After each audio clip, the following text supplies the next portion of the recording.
Good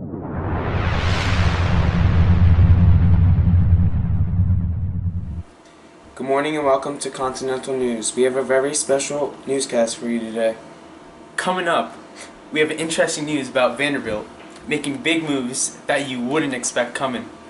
After that, we'll have a never-before-seen interview with the one and only Henry Ford. I've just received news that we have breaking news coming from Promontory, Utah about the Transcontinental Railroad.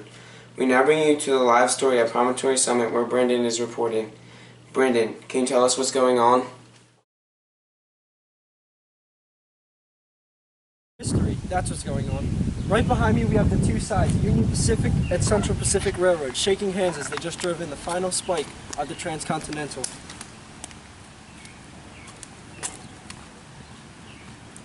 This spike is very unique, however. It is made out of gold.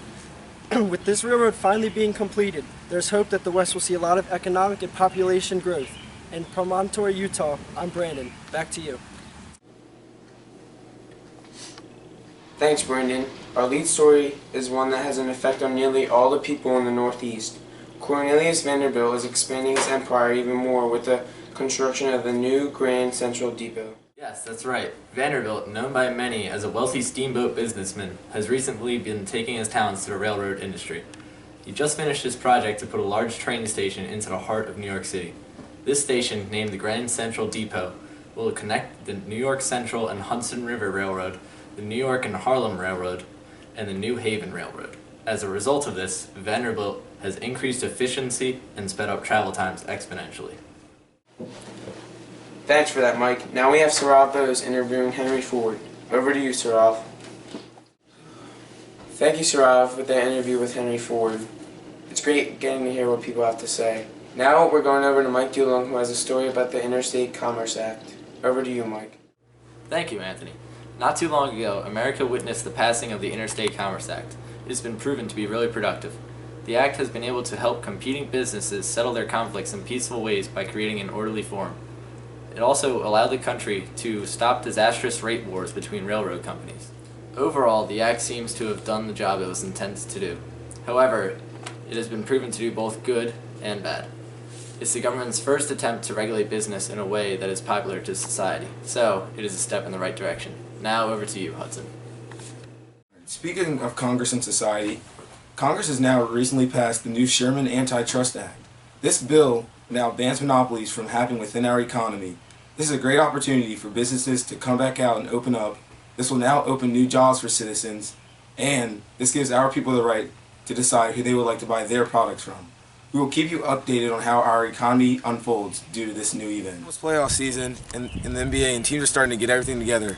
Last night we had the South Carolina Jaguars lose to the North Carolina Dolphins in a close battle. Here are some highlights from last night's game.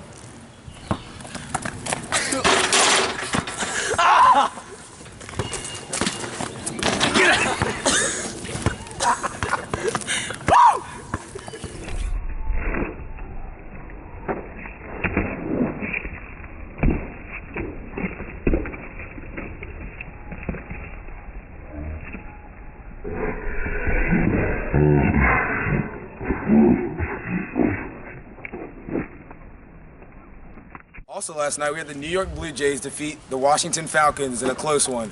But we also witnessed a brand new beautiful shot called the hook shot made by no one other than himself, Mike Dulong.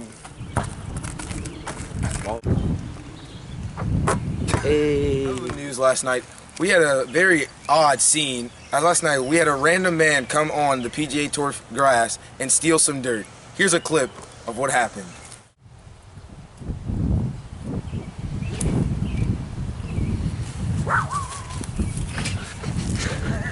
Well, that's all we have for today on Continental News. Until next time, stay classy, Mount Laurel.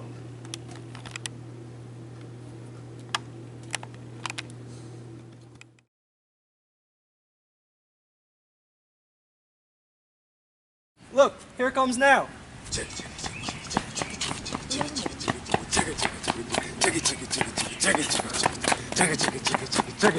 Choo-choo!